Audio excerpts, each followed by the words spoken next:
Good afternoon. It's Monday the 21st of October 2019, just after 1 o'clock. Welcome to UK Column News. I'm your host, Mike Robinson. Joining me in the studio today, Patrick Henningsen from 21st Century Wire. Welcome to the programme, Patrick. Great to be with you, Mike.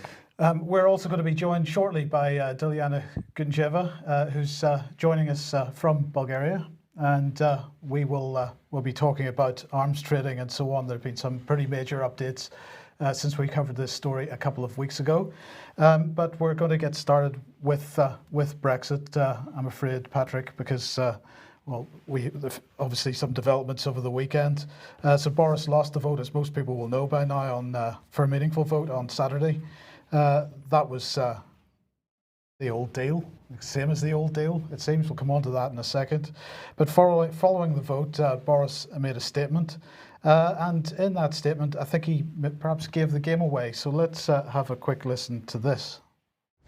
I'm very grateful, Mr. Speaker. I'm very grateful to you. I'm very grateful to the House of Commons staff, everybody who's put themselves out, everybody who's come to give up their time in this debate today. It's been a very important debate, an exceptional moment for our country, an exceptional moment for our Parliament. Alas, the opportunity to have a meaningful vote has effectively been passed up because the meaningful vote has been voided of meaning. But I wish the House to know that I'm not daunted or dismayed by this particular result, and I think it probably became likely once it was obvious that the amendment from my right honourable friend, the member for West Dorset, was going to remain on the order paper. I continue in the very strong belief that the best thing for the UK and for the whole of Europe is for us to leave with this new deal on October the 31st.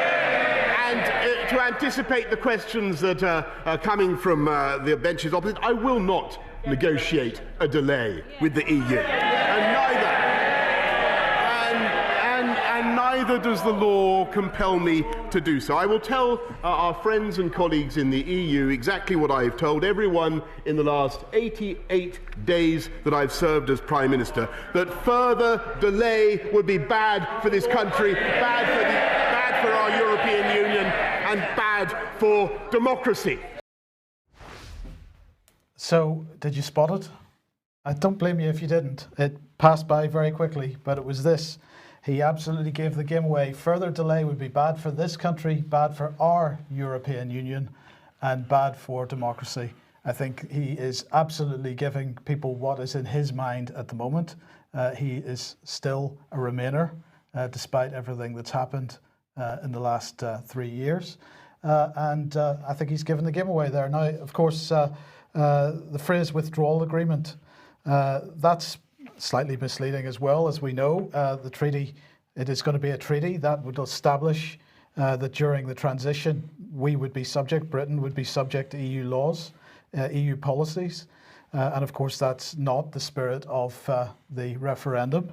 And it's just like the Great Repeal Bill. Well, that was the EU Withdrawal Act 2018. That repealed one Act of Parliament and put all of the EU's legislation onto the British statute books. At the time, that was sort of called the Great Repeal Bill, but it didn't repeal anything.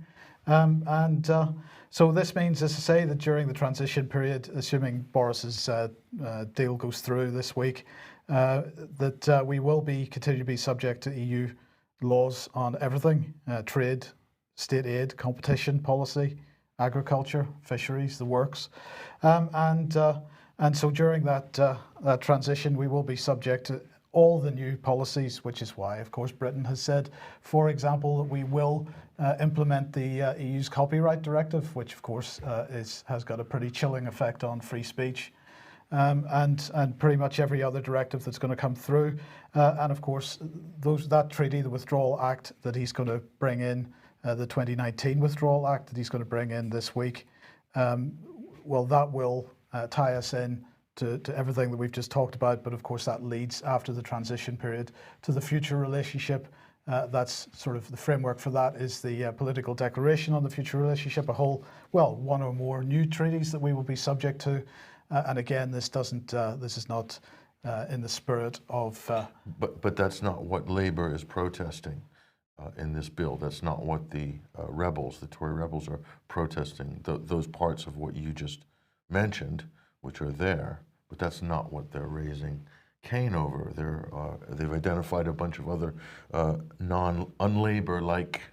unlabor-like provisions in this bill. They're talking about America being able to raid the NHS, various privatization fears, removing workers' protections, and so forth. So this is the argument that's happening on the surface. Well, that argument, of course, is on the basis of them having not yet seen the contents of the bill because it hasn't been published yet. So there's a certain amount of speculation and fear-mongering going on over that. But nonetheless, well, we'll come on to this in a second. So, of course, one of the things that happened on Saturday was that Boris was reminded that he was required to write to the European Council to ask for an extension. And as you just saw in that little clip there, he said that he would not do that.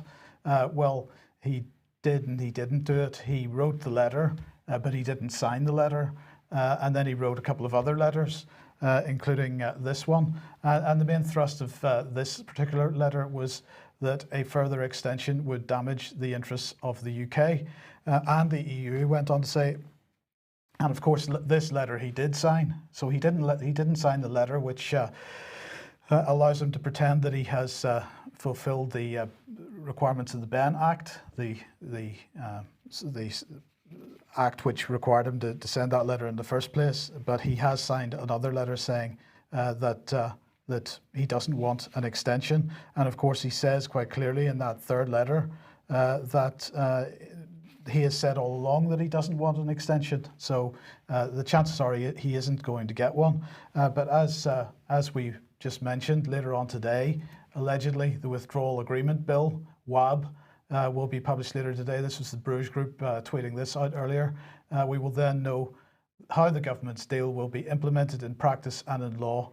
It will be revealing. Now, anybody from Northern Ireland knows what a WAB is. I'm not going to explain that on the programme. You can look it up on Google, bearing in mind that it is the Northern Irish border which has caused all this furore in the first place.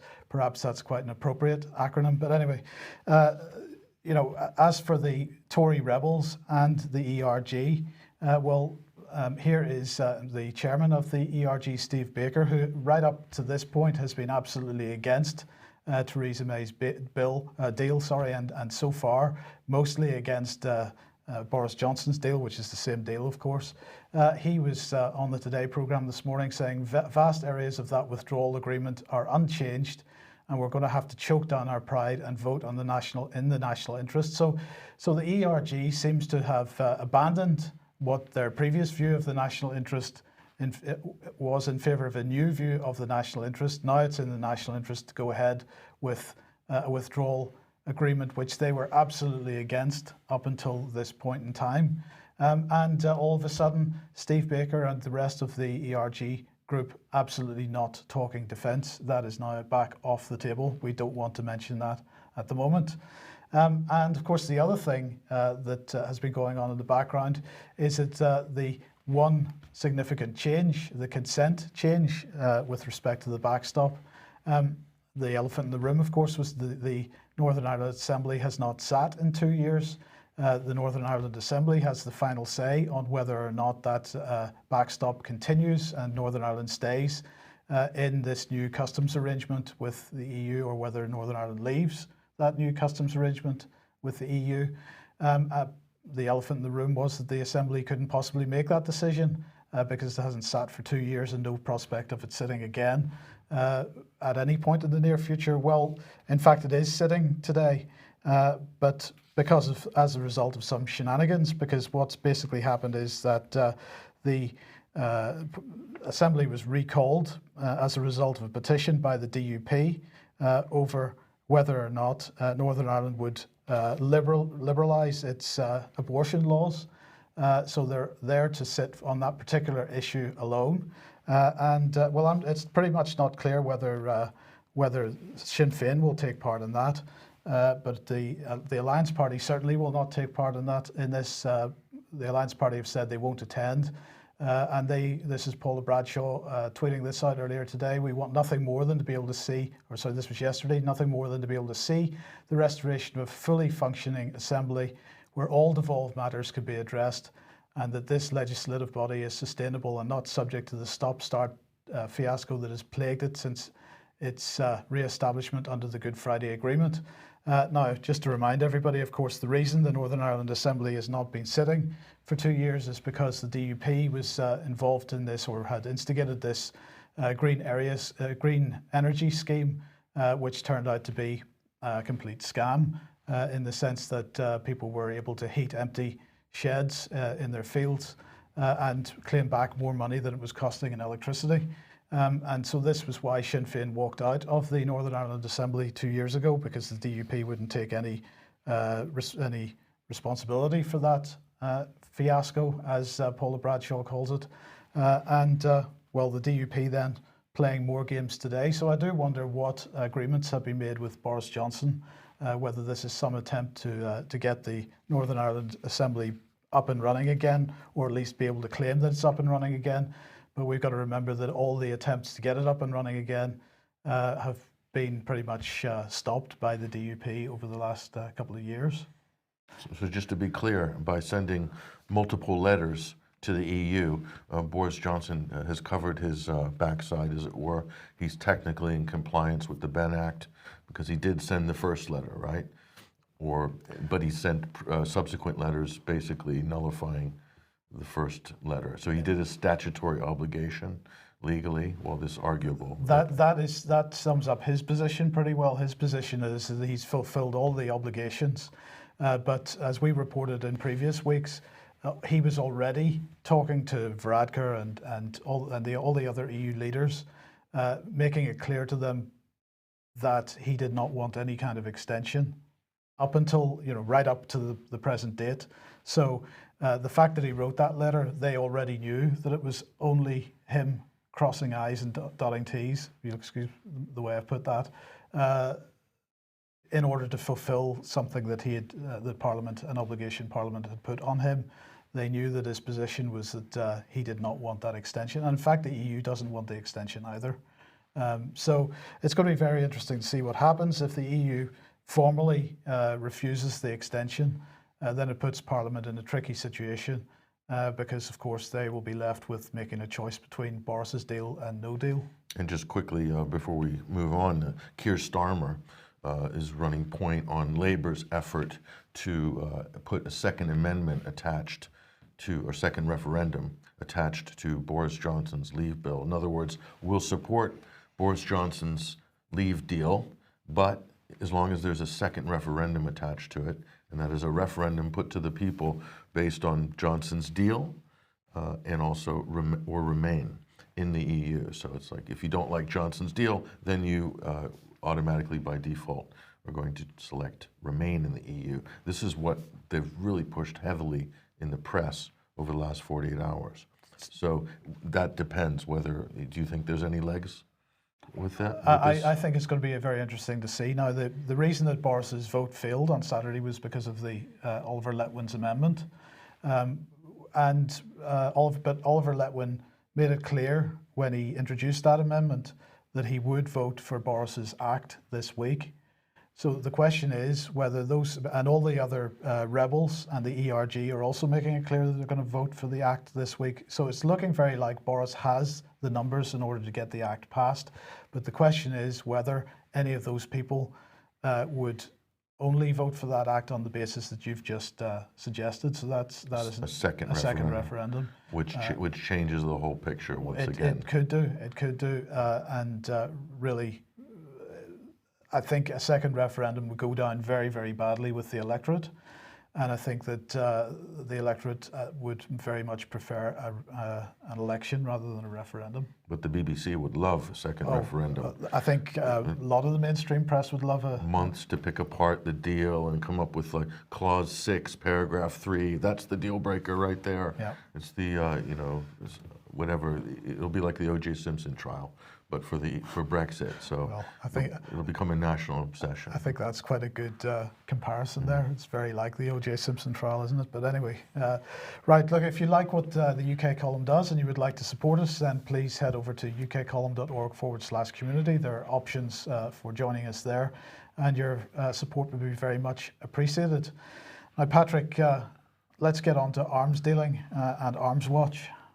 Well, this is a story, just to reiterate, that we first covered back in September on the 23rd here at the UK Column News. This is a story that broke on a website called Arms Watch, and this was a three-part series which revealed U.S. procured weapons from Serbia making its way to Islamic State terrorists in Yemen and Syria. And this was a story that got very little mainstream attention, and it centers around this whistleblower, Alexander Obradovic, and he is an employee of Krusik, Serbian arms manufacturer, and he is a whistleblower who provided documents to investigative journalist Dilyana Gaytandzhieva. She's a Bulgarian independent investigative journalist and founder of Arms Watch. And when the Serbian authorities conducted a covert operation to find out where these documents, who leaked these documents, this whistleblower was unmasked and then put in prison just this past, or the week before last. And he was imprisoned, and lo and behold, it triggered some public interest in this story that was not expected. We have the journalist on the line, Dilyana Gaytandzhieva. She is in Bulgaria right now, in Sofia, and hopefully we can connect her right now if she's available. Hello, Dilyana. Hello, thank you for inviting me again. We've just got some technical difficulties with regards to the call from Dilyana in Sofia, so we're going to rejoin her later. We might do a separate segment after this news broadcast, but do stay tuned, and we will also announce that on social media as well. Okay, well, that's unfortunate, but look, let's move on to this. Patrick, this is the Courier Mail in Australia, and this is their front page for today. Well, as you can see, we've got lots of stuff redacted, it seems. Well, here's the Herald Sun in Australia, and well, that looks pretty much the same front page. Here's NT News in Australia, and the same again. Here's the Daily Telegraph, and the same again. And here's the Australian, and the same again. So they've all decided to run jointly a campaign today, which is basically because, if you remember a couple of months ago, the Australian press, ABC in particular, subject to police raids, and this was on the basis of information that they had published from a whistleblower, and they have decided, the press in Australia has decided that they're going to run a campaign together in order to try and expose what the government is attempting to do to shut down free speech in the press in Australia. Well, it seems to be that they have set aside any commercial interests here to try to deal with this issue. That's quite a development. Yes, this we originally saw it when this story broke. This was not long after Julian Assange was bundled out of the Ecuadorian embassy in London and then incarcerated in Belmarsh prison. And this move by the Australian state, basically for journalists who were exposing things that have already been exposed, very similar to what WikiLeaks exposed, which was the operations and actions of special forces, NATO special forces in Afghanistan. But there was also a desire by the government to want to get their sources and documents and have the right to come into journalists' apartments and download the contents of their laptops, interrogate them, etc., walk into ABC Australia and have access anytime to anything on the premises. This is what the government is attempting to do in this case. And the journalists involved who are under threat have come out very defiant, some of them in the national press as well. And so the question is Australia going to move with a heavy hand on this, or are they going to back off? And looking at past history, Australia is very compliant to the wishes of the United States in history. So they've even gone so far as to overthrow Labor Prime Minister Gough Whitlam in 1975 at the direction of the CIA. That's fairly well documented event. It's quite interesting that, of course, when Britain was experiencing its own efforts from the British government to try to deal with free speech in the press, we didn't see this solidarity from the main newspapers. Some of them stuck together, the Mail and a couple of others, but the Guardian, for example, and the Financial Times didn't. So it's perhaps a positive thing that the press in Australia sticking together on this issue. Hopefully yes, but we'll see what comes out of this. But the fact that it's happening is very disturbing.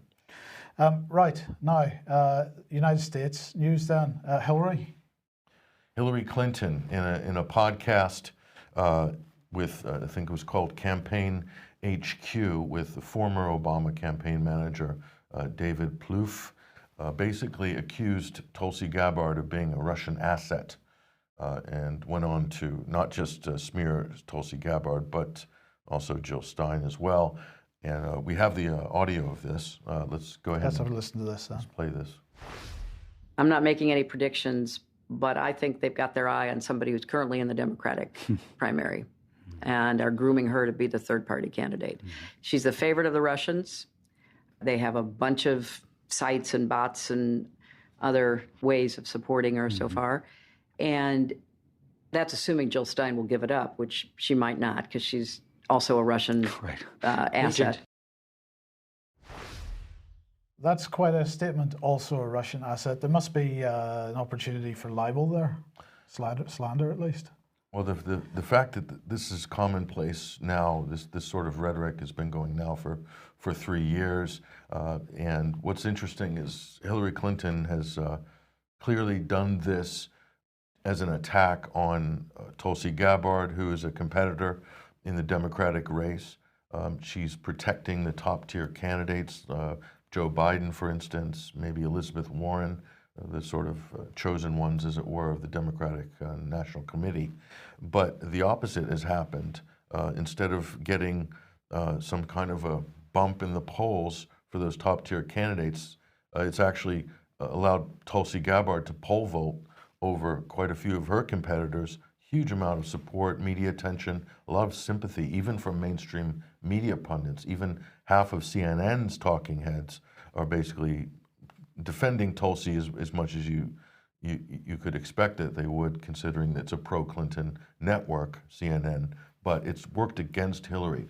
And this proves the theory that one of the reasons that she lost in 2016 is because she came out straight away at the beginning of the general election campaign and started blaming the Russians for aiding Donald Trump, and that hurt Hillary Clinton's campaign. Much the same way she's done here.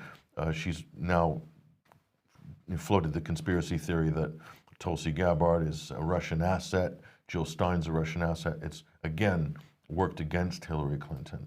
So it's proof that this talking point doesn't actually resonate really with the Democratic base at all, or with America full stop. I mean, you suggest that this is possibly helping Tulsi a little bit. Is she going to gain some ground in the election campaign as a result? She already has. She's effectively leapt over at least two of her near competitors and has put her into, I think, comfortably into the top 5 or 6 candidates now. And not only that, she's got a lot of people interested in what she's saying. Her message is beginning to resonate. And Hillary Clinton has overestimated her own influence and popularity within politics in America, quite frankly. So again, we have this separate two cultures: the elite Democratic culture, the mainstream media, the DNC, and then you have the American people. And so the problem is the Democratic Party is already divided. There is already a civil war between the social Democrats of America, the AOC, Alexandria Ocasio-Cortez, the more radical left wing, Bernie is kind of on that half as well. So that's already a civil war within the mainstream Democratic Party. Now you add this, another one, potential civil war. This is a battle between the Clintonites and Tulsi Gabbard, which didn't exist before. So further division within the Democratic Party can only benefit Donald Trump in the 2020 elections. Do you think there's any chance that they could pull this together prior to the election? It's not looking good right now, and Tulsi is going to keep doing what Donald Trump did in 2016, was taking out her competitors one by one. She effectively took Kamala Harris out a couple of months ago in one of the first debates, and Kamala Harris has not recovered since, but is still there in the, quote, top tier and still echoing some of the same Clintonista talking points. Here's one of them. This is Kamala Harris. And it's the Russians. Well, this is what she tweeted out this week. In the last elections, Russians used Facebook to suppress black voter turnout by exploiting our nation's Achilles heel, race. And Facebook's current policy continues to fail to protect our democracy. So she's blaming both the Russians and Facebook for being a threat to U.S. democracy. So I didn't know that the Russians suppressed black voter turnout in the 2016 elections. That was a new one for me. This was new knowledge that has come to the fore thanks to Kamala Harris. Did she give any explanation how they did that? I don't know. She didn't. It's kind of a fact-free analysis, but she's saying that America's Achilles heel is race, and the Russians have exploited it. I'm going to just clarify that a little, fine-tune that statement by Kamala Harris a bit more. I'm going to say that the Democratic Party's Achilles heel is race baiting. And the race baiting that a lot of Americans, including Democrats, including left-wing Democrats, are just getting tired of the mainline politicians pulling the race card, pulling the gender card, pulling the identity politics cards, full stop. America is absolutely sick of it. And in fact, that is one of the reasons why you have President Donald Trump in the White House. So if they're going to double down on this strategy for campaigning, then they better prepare for a second term of Donald Trump, because this is exactly where it's going to head. Now, the issue of transgender, the transgender lobby, has absolutely hit the mainstream press over the last couple of days in the UK. It began with this story because basically Procter & Gamble has decided to change its branding on some of its products in order to remove the Venus logo from those products. So any hint that it's for women needs to be taken away. And this is following a campaign on Twitter, mainly by a couple of transgender activists, one using the pseudonym Melly Boom, who was tweeting in July asking them why it was imperative to have the sign for females on their sanitary products. It said, there are non-binary and trans folk who still need to use your products too, you know. So apparently then another activist, Ben Saunders, who was named Young Campaigner of the Year by Stonewall in May, he also got involved, or she, or I guess he, got involved in this campaign. And then as a result of that, Procter & Gamble tweeted back and said, we're glad to inform you that as of December, we will use a wrapper design without the feminine symbol. Well, this has caused a massive furore, Patrick, amongst any women's groups and campaigners on women's issues. They are going mad on that, and equally with this, because you know, we've long said that sport was probably going to become a major front on this battle as well. And here we have Rachel McKinnon, a transgender athlete who has now taken part in another cycling race and won that race. You know, this is beer gut and all. Absolutely. Well, she's 37 years old, and clearly, as many people on Twitter are suggesting, didn't make it in men's sport, is making it in women's sport, and women finding this extremely unfair because transgender or not, this person has a competitive advantage. There's no question about that. But most disturbing of all, I think, over the last couple of days is this story here from the Times. Police forces let rapists record their gender as female. And so what the Times are saying here is that 6 forces, including South Yorkshire and Thames Valley, have disclosed under Freedom of Information laws that if someone is arrested or convicted of rape, The official record will state the gender they choose to identify themselves as. And again, women's groups and are up in arms about this because, of course, rape is seen very much as a male problem. And so this is South Yorkshire, Thames Valley, Durham, Kent, Norfolk and Suffolk, as well as British Transport Police are involved in this. A representative from Kent Police said a female may be under investigation for rape or have a conviction for rape that was committed when they had male genitalia. Kent Police currently manages these offenders with convictions for rape who now self-define as female. And the question is, will they be going to a male or a female prison? And I think that under the circumstances, particularly under the circumstances, the offence that they have committed, many women would find that a pretty disturbing proposition. It all makes perfect sense, doesn't it? Yes, we probably don't have too much more to say on that. So let's end with this one. This is from Councillor Liam Walker, a Conservative councillor, who has made the point that someone has been replacing David Cameron's book covers in a London shop. Naughty, but pretty hilarious. I actually thought it was quite hilarious because quite an cost to go to do this. Basically, his hardback book is being defaced by replacing the covers with something that highlights his propensity for certain animals and other problems with the schools that he went to and so on. So they've changed the fly cover in order to make a bit of a joke about David Cameron, and I think he absolutely deserves it. So it's a hardcover, and they're just changing the book cover on it. They're changing the cover on it. It's a very clever, low-cost way to do disruptive activism. I think that is that's why I'm highlighting it. I think it's a great idea, although in this case, I don't think David Cameron thinks it's a great idea. Well, look, we're going to have to leave it there. I do apologise about the problems with the connection to Sophia with Dilyana. I think what we'll try to do, if we can, is to record this afternoon, and we'll make it available later on. Sure, yeah. Okay, so we'll leave it there for today. Thanks for joining us. We'll be back at the same time on Wednesday. We'll see you then. Bye-bye.